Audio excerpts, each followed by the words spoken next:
ঢাকায় পূর্ব তিমুরের president Ramos Horta দুপুরে প্রধান উপদেষ্টার সঙ্গে বৈঠক, আসতে পারে ঢাকায় কনসুলেট খোলার ঘোষণা। রাজধানীর মিরপুরে বাসাবাড়িতে গ্যাস সিলিন্ডার বিস্ফোরণ, বার্ন ইউনিটে আরও এক নারীর মৃত্যু, নিহতের সংখ্যা বেড়ে দাঁড়ালো 5। মহান বিজয় দিবস কাল, প্রস্তুত সারা দেশ, ধোয়া মোছার কাজ চলছে জাতীয় স্মৃতিসৌধে, জোরদার করা হয়েছে নিরাপত্তা ব্যবস্থা। উত্তরের জনপদে শীতের দাপট, জবুথবু দক্ষিণাঞ্চল, কনকনে ঠান্ডা ও ঘন কুয়াশায় বিপর্যস্ত জনজীবন, চরম দুর্ভোগে শ্রমজীবীরা।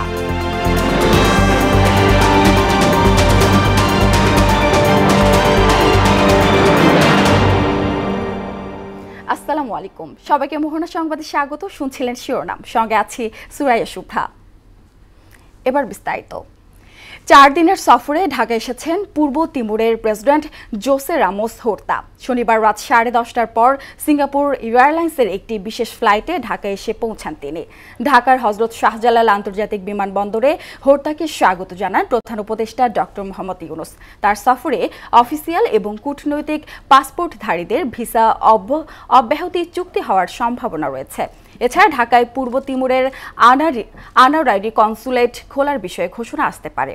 আজ সকালে পূর্ব তিমুরের প্রেসিডেন্টের সঙ্গে সৌজন্য সাক্ষাৎ করবেন পররাষ্ট্র উপদেষ্টা মোহাম্মদ তৌহিদ হোসেন। এদিন দুপুরে প্রধান উপদেষ্টা ডক্টর ইউনুসের সঙ্গে সাক্ষাৎ করবেন প্রেসিডেন্ট হোর্তা। রাজধানীর মিরপুর 11 নম্বর সেকশনের সি ব্লকে একটি বাসায় গ্যাস সিলিন্ডার বিস্ফোরণের ঘটনায় দগ্ধ স্বপ্না নামের আরও এক নারীর মৃত্যু হয়েছে। ন্যাশনাল ইনস্টিটিউট অব বার্ন ও প্লাস্টিক সার্জারি নিবিড় পরিচর্যা কেন্দ্রে মারা যান তিনি। এর আগে দগ্ধ হয়ে চিকিৎসাধীন অবস্থায় আব্দুল খলিল, রুমা আক্তার, শিশু মোহাম্মদ ও আবদুল্লার মৃত্যু হয়। এ নিয়ে ওই ঘটনায় মৃত্যুর সংখ্যা বেড়ে দাঁড়িয়েছে 5 জনে। বিষয়টি নিশ্চিত করেছেন national institute of burn and plastic surgery জরুরি বিভাগের আবাসিক সার্জন ডাক্তার শাওন বিন রহমান। মহান বিজয় দিবস কাল, প্রস্তুত করা হয়েছে সাভারের জাতীয় স্মৃতিসৌধ। এরই মধ্যে পুরো স্মৃতিসৌধ এলাকা ধুয়ে মুছে পরিষ্কার করা হয়েছে। রং তুলির কাজও প্রায় শেষ। সেই সঙ্গে স্মৃতিসৌধ এলাকায় জোরদার করা হয়েছে নিরাপত্তা ব্যবস্থা। জিয়াউদ্দিনের প্রতিবেদন জানাচ্ছেন শারমিন স্বর্ণা। 16 ডিসেম্বর ভোরে সূর্য ওঠার সঙ্গে সঙ্গে স্মৃতিসৌধে লাখো শহীদদের প্রতি শ্রদ্ধা নিবেদন করবেন রাষ্ট্রপতি শাহাবুদ্দিন, প্রধান উপদেষ্টা ডক্টর মোহাম্মদ ইউনুস, উপদেষ্টা পরিষদের সদস্য, মুক্তিযোদ্ধা সহ বিভিন্ন রাজনৈতিক ও সামাজিক সংগঠনের নেতারা। ইতোমধ্যে পুরো এলাকা পরিষ্কার পরিচ্ছন্ন করা হয়েছে। রং তুলির আঁচড়ে সাজানো হয়েছে স্মৃতিসৌধ এলাকা। জাতীয় মাস 16 ডিসেম্বর উপলক্ষে আমরা কাজ কাম পরিষ্কার হয়েছে। এখানে ধোয়া মোছার কাজ করিতেছি, এখানে রং তুলির কাজ করিতেছি। দেশ স্বাধীন হওয়ার পর যে বিজয় অর্জন করেছে, সেই বিজয়ের আনন্দ উপভোগ করার জন্য এবার জাতীয় স্মৃতিসৌধে ব্যাপক প্রস্তুতি নিয়ে ব্যাপক লোকের সমাগম হবে ইনশাআল্লাহ। বন্ধ রাখা হয়েছে স্মৃতিসৌধে দর্শনার্থীদের প্রবেশ। একই সঙ্গে নিরাপত্তা ব্যবস্থা জোরদার করতে সিসিটিভির আওতায় আনা হয়েছে পুরো এলাকা। সিসি ক্যামেরা স্থাপন, লেক সংস্কার সহ সকল কার্যক্রম সম্পন্ন করেছি। বিজয় দিবস উপলক্ষে স্মৃতিসৌধে নিরাপত্তা ব্যবস্থা জোরদার করা হয়েছে বলে জানিয়েছেন ঢাকা রেঞ্জের অতিরিক্ত ডিআইজি। ডিএমপির সাথে সমন্বয় করেছি, গাজীপুর মেট্রোর সাথে সমন্বয় করেছি, করে আমরা ব্যবস্থা নিয়েছি এবং ভিআইপি ভিভিআইপি এখান থেকে যাওয়ার পরেও যাতে একটা ভালো সুশৃঙ্খল পরিবেশ থাকে, নিরাপত্তা থাকে, সে ব্যবস্থাও আমরা রেখেছি। শারমিন স্বর্ণা, মোহনা সংবাদ।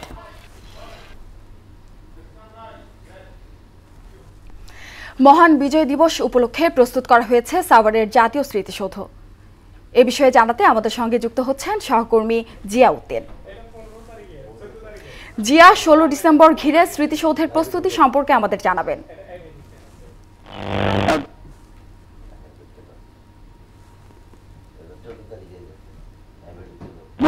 সামনে যদি যে আগামীকাল 16 ডিসেম্বর মহান বিজয় দিবস উপলক্ষে কিন্তু স্মৃতিসৌধকে পরিষ্কার পরিচ্ছন্ন সহ ধোয়া মোছা সহ পরিপাটি করে সাজানো হয়েছে নানান রঙের ফুলে।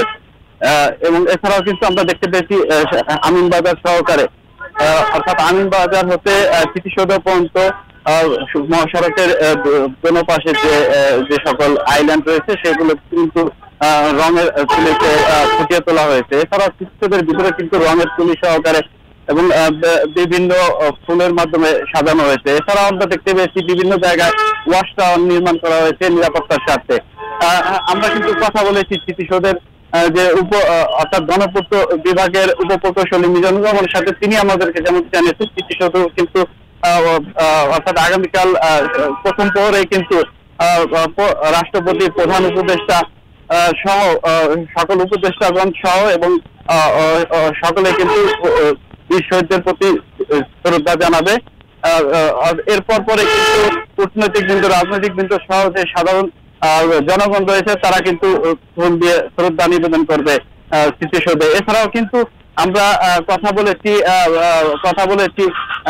প্রশাসনের সাথে। তারা যেমনটি জানিয়েছেন 5 স্তরের নিরাপত্তা বলয় করা হয়েছে এবং সাদা পোশাক সহকারে বিভিন্ন পোশাকে কিন্তু এবং পোশাকে তারা কিন্তু যে নিরাপত্তা সেটি দিবে। এবং এছাড়াও কিন্তু আমরা দেখেছি যে সর্বোপরি পরিস্থিতি রয়েছে। তো এই ছিল আসলে আমার কাছে। জিয়া, ধন্যবাদ আপনাকে। উত্তরের জনপদ নাটোরে বেড়েছে শীতের তীব্রতা। কনকনে শীত আর ঘন কুয়াশার সাথে পাল্লা দিয়ে চলছে হিমেল বাতাস। দক্ষিণের জনপদ ঝালকাঠি ও পটুয়াখালীতেও জেঁকে বসেছে শীত।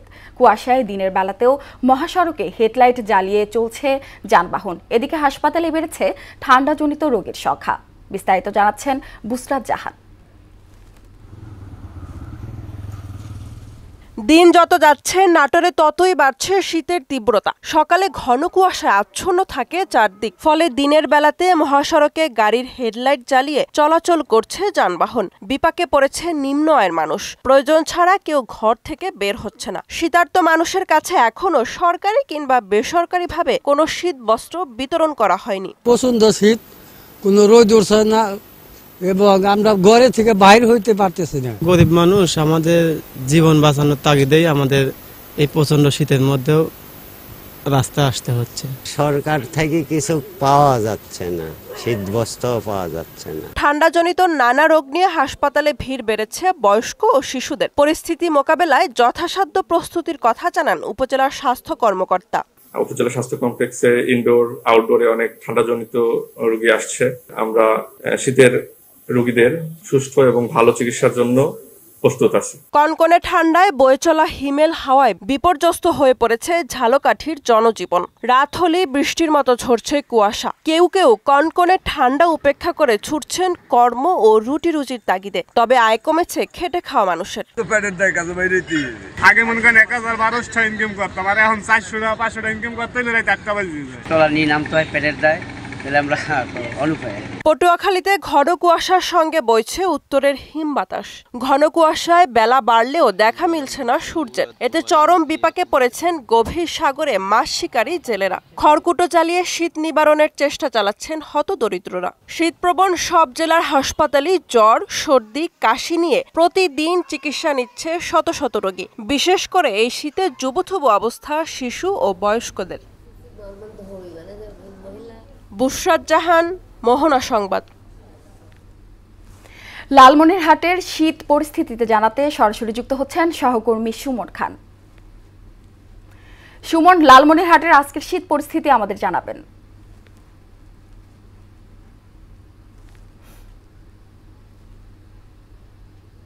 যেটি বলছিলেন যে শীত পরিস্থিতি আসলে কয়েকদিন থেকে ঘন কুয়াশা এবং টানা বর্ষণে শীতের তীব্রতাটা অনেক বেশি ছিল। তবে গতকাল এবং আজকে একটু সূর্যের দেখা মিলেছে। তবে সূর্যের দেখা মিললেও তো তেমন তীব্রতা নেই রোদের। সেই সাথে রোদের তীব্রতা না থাকায় কিন্তু শিরশিরে বাতাস এবং হিমেল হাওয়া কিন্তু বইছে। এই শিরশিরে বাতাস এবং হিমেল হাওয়ার কারণে কৃষকরা কিন্তু মাঠে কাজ করতে পারছে না। অনেক বেলা হয়ে, অর্থাৎ 12টা-11টার দিকে কৃষকরা মাঠে আসছে। মাঠে এসে তারা কাজ করতে কিন্তু তাদের ব্যাপক সমস্যা হচ্ছে। বিশেষ করে হাত পা ঠান্ডা হয়ে আসতেছে।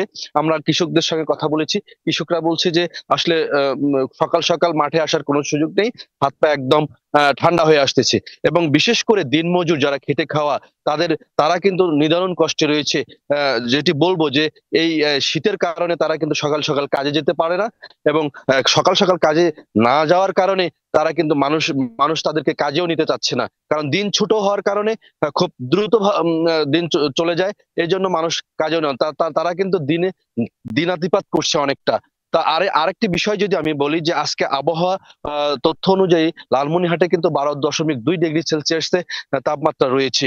সেই সাথে হাসপাতালগুলো যে আমরা লক্ষ্য করেছি যে হাসপাতালগুলোতে অনেকটা উপচে পড়া ভিড়, বিশেষ করে শিশু এবং বৃদ্ধ যে রোগীগুলো আছে তাদের কিন্তু ব্যাপক রোগে আক্রান্ত হচ্ছে। বিশেষ করে শিশুরা ডায়রিয়া, নিউমোনিয়া সহ নানান রোগে ভুগছে।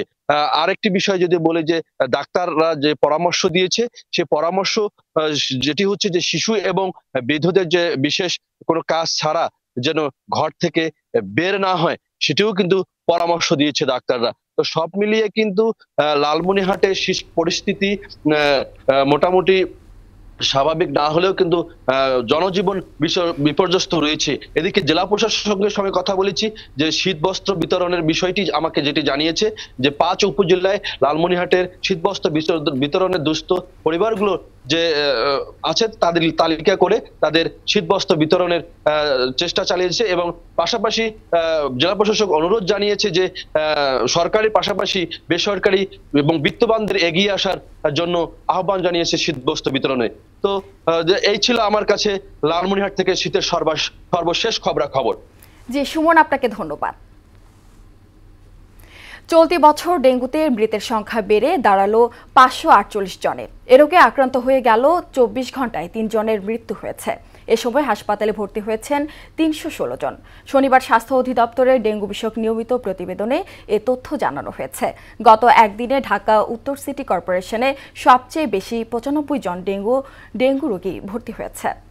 চলতি বছর ডেঙ্গুতে মৃতের সংখ্যা বেড়ে দাঁড়ালো 548 জনে। এ রোগে আক্রান্ত হয়ে গেল 24 ঘন্টায় 3 জনের মৃত্যু হয়েছে। এ সময় হাসপাতালে ভর্তি হয়েছেন 316 জন। শনিবার স্বাস্থ্য অধিদপ্তরের ডেঙ্গু বিষয়ক নিয়মিত প্রতিবেদনে এ তথ্য জানানো হয়েছে। গত একদিনে ঢাকা উত্তর সিটি কর্পোরেশনে সবচেয়ে বেশি 95 জন ডেঙ্গু রোগী ভর্তি হয়েছে। বিজয়ের মাস ডিসেম্বর প্রসঙ্গ।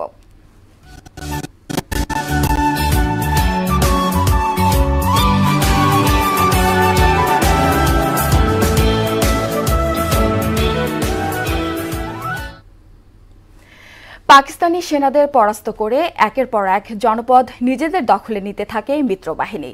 15 ডিসেম্বর সোভিয়েত রণতরীর 20টি জাহাজ ভারত মহাসাগরে অবস্থান নিলে দিক পরিবর্তন করে মার্কিন 7ম নৌবহর। 71-এর এদিনের কিছু চিত্র জানাচ্ছেন ইশতিয়াক হোসেন।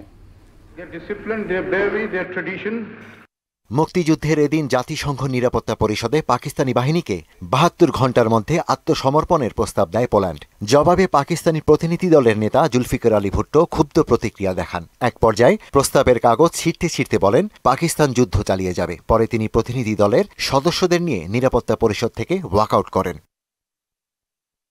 15 ডিসেম্বর সাভারের নিয়ন্ত্রণ হারিয়ে গাবতলীর কাছে অবস্থান নেয় পাকিস্তানি সেনাবাহিনী। পরে ভারতীয় মিত্রবাহিনী এবং কাদেরিয়া বাহিনী ঢাকার দিকে এগোতে থাকে। রাত 2টার দিকে গাবতলী ব্রিজের কাছে দুপক্ষের ব্যাপক সংঘর্ষ হয়।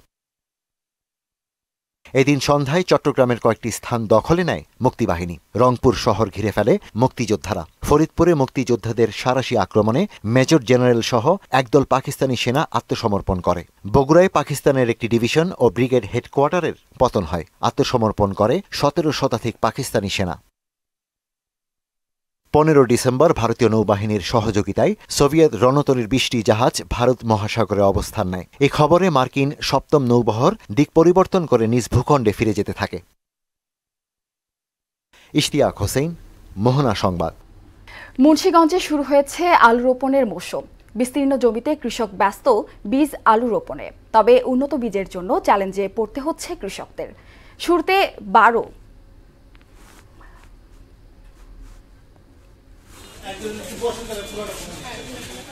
হল্যান্ড থেকে আমদানিকৃত 50 কেজি বীজ আলুর প্রতি বক্স বিক্রি হচ্ছে 30 থেকে 32,000 টাকার উপরে, অথচ গত বছর সমপরিমাণ বীজ আলুর দাম ছিল 7 থেকে 8,000 টাকা। বীজ আলুর মতো সারও বিক্রি হচ্ছে সরকারি দরের চেয়ে বস্তা প্রতি 200 থেকে 300 টাকা বেশি। জমিনের জমা, সারের দাম, কীটনাশকের দাম, তারপরে যে আলুর দাম, সবচেয়ে বেশি তো যে বিছনের দামটা মেরা লাইতেছে। যাদের কম বাজার তারা আলু লাগাইতে পারে না, যাদের একটু বেশি বাজার আছে তারা কষ্ট করে লাগাইতে আছে। সবকিছুর দাম বাড়বে। এই যে সার আনছি আপনার 1100-1200 টাকা করে, এই সার আনলাম আজকে 1900 টাকা। যারা নিম্ন শ্রেণীর কৃষক এরা এই যে 28-29,000 30,000 টাকা একটা বাক্স না লাগানোর সমর্থ হইতেছে না। 35 টাকা কেজি বকবো, এই যে আমাকে ওইবার লস হইব, আমাকে দেওয়া অনেক লস হইব। কৃষকদের অভিযোগ, বাজার মনিটরিং থাকলেও বাজারে কমছে না দাম, তাই অনেকেই আলু চাষ থেকে বিরত থাকতে পারে। বললেন, কোম্পানি আলু ডিলারকে দিলেও ডিলার সরাসরি কৃষকের কাছে বিক্রি করে না। বাক্স কিনতে গেছি, তারপর মনে করেন রিসিট দেয় না। ঠিক আছে, রিসিট দেয় না কেমনে? আপনার সিন্ডিকেটের ব্যবসা, প্রত্যেকটা জায়গায় জায়গায় সিন্ডিকেট করতেছে যারা আলু ব্যবসায়ী আছে। কারণ গত বছর ছিল 16,000-12,000, এই বছর সেই কারণ 30,000 টাকা চায়। তবে ডিলার বললেন ভিন্ন কথা, বীজ আলুর সংকটে নাকি বেড়েছে দাম।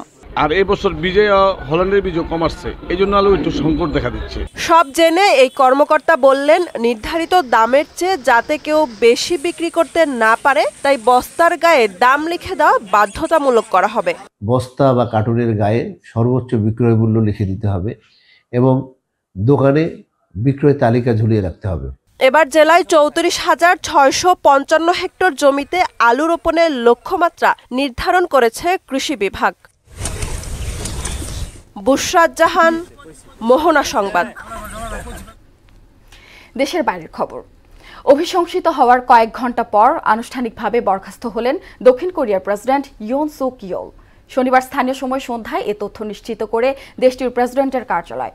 সামরিক আইন জারি করার কারণে শনিবার পার্লামেন্টের ভোটে ইয়নকে অভিশংসন করেন আইন প্রণেতারা। 300 সংসদের মধ্যে 204 জনই প্রেসিডেন্টের অভিশংসনের পক্ষে এবং 85 জন বিপক্ষে ভোট দেন। আইনি জটিলতায় আপাতত প্রেসিডেন্ট পদে বহাল থাকবেন ইয়ন, তবে কোনো নির্বাহী ক্ষমতা থাকবে না। গাজার বিভিন্ন আশ্রয়কেন্দ্রে ইসরায়েলি বিমান হামলায় আরও 55 নিহত ও 170 ফিলিস্তিনি আহত হয়েছেন। এতে 44,900 ছাড়িয়েছে প্রাণহানি। এছাড়া 1 বছরেরও বেশি সময় ধরে চলা এ তাণ্ডবে লক্ষাধিক মানুষ আহত হয়েছেন। ধ্বংসস্তূপের নিচে এখনও 10,000-এরও বেশি মানুষ আটকা পড়েছেন বলে ধারণা করছে স্থানীয় কর্তৃপক্ষ। তাই প্রকৃত মৃতের সংখ্যা দ্বিগুণ হবে আশঙ্কা করছে প্রশাসন। দর্শক, এই পর্যায়ে সবাইকে আমন্ত্রণ জানাচ্ছি সংবাদপত্রের পর্যালোচনা ভিত্তিক পত্রিকার চোখে দেশ অনুষ্ঠানে।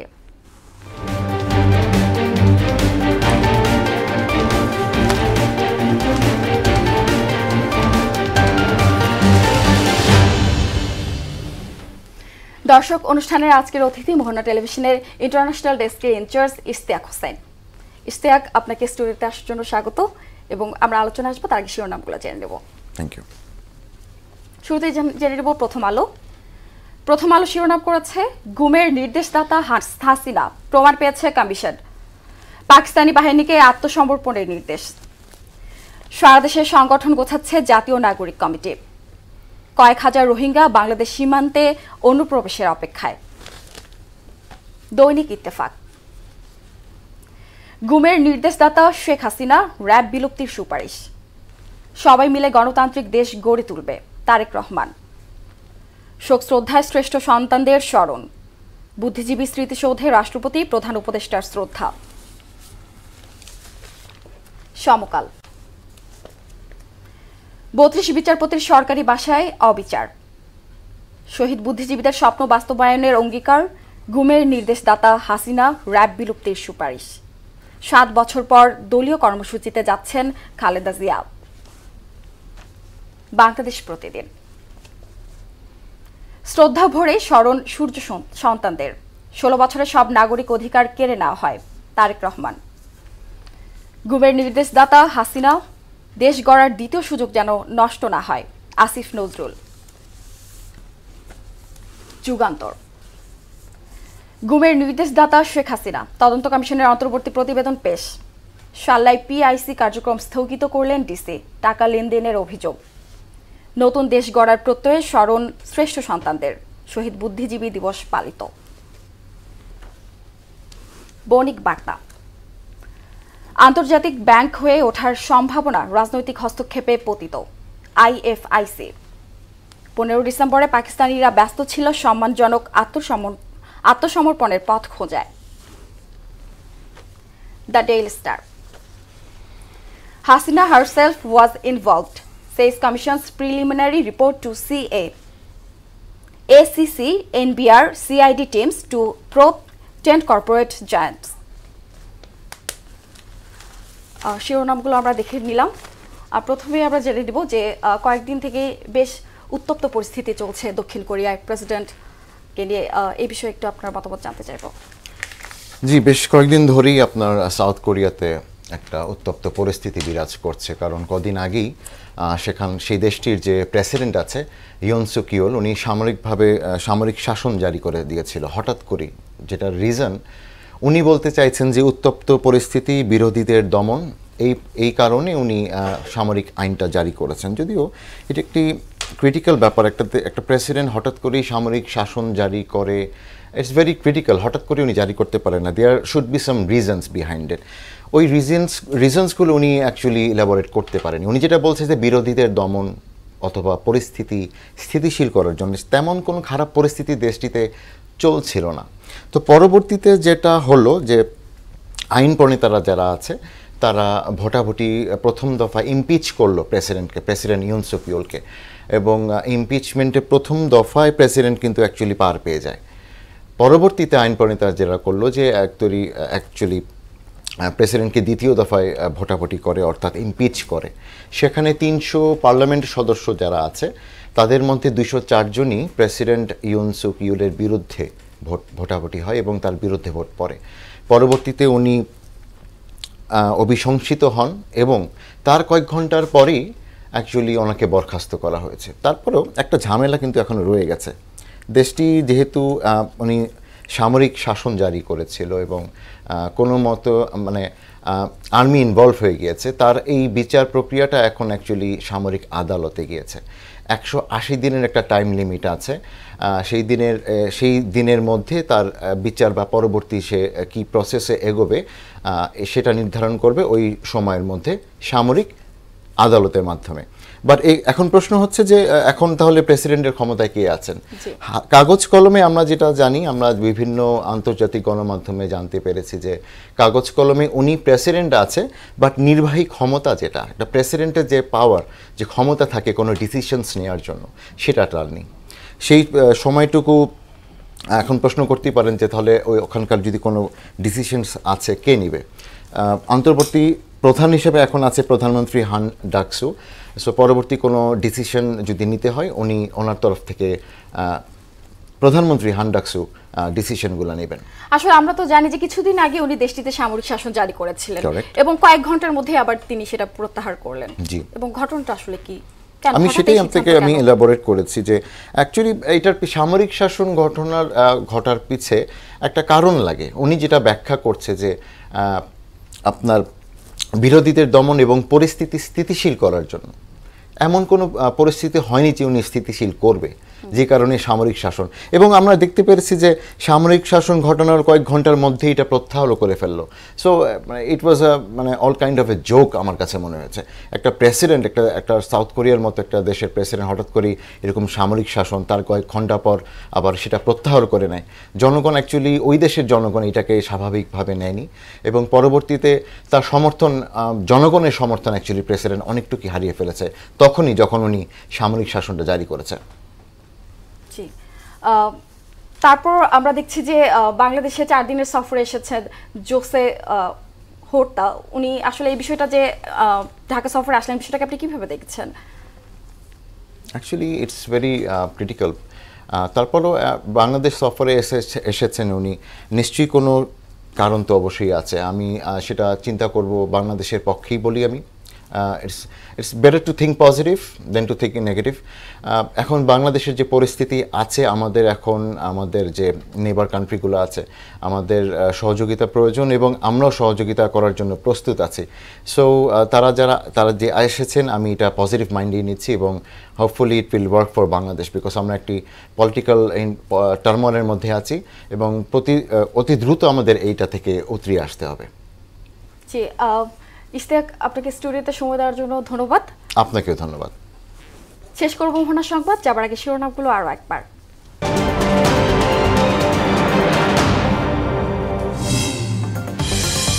ঢাকায় পূর্ব তিমুরের প্রেসিডেন্ট রামোস হোর্তা দুপুরে প্রধান উপদেষ্টার সঙ্গে বৈঠক, আসতে পারে ঢাকায় কনসুলেট খোলার ঘোষণা। রাজধানীর মিরপুরে বাসাবাড়িতে গ্যাস সিলিন্ডার বিস্ফোরণ, বার্ন ইউনিটে আরও এক নারীর মৃত্যু, নিহতের সংখ্যা বেড়ে দাঁড়ালো 5। মহান বিজয় দিবস কাল, প্রস্তুত সারা দেশ, ধোঁয়া মোছার কাজ চলছে জাতীয় স্মৃতিসৌধে, জোরদার করা হয়েছে নিরাপত্তা ব্যবস্থা। এবং উত্তরের জনপদে শীতের দাপট, জবুথবু দক্ষিণাঞ্চল, কনকনে ঠান্ডা ও ঘন কুয়াশায় বিপর্যস্ত জনজীবন, চরম দুর্ভোগে শ্রমজীবীরা।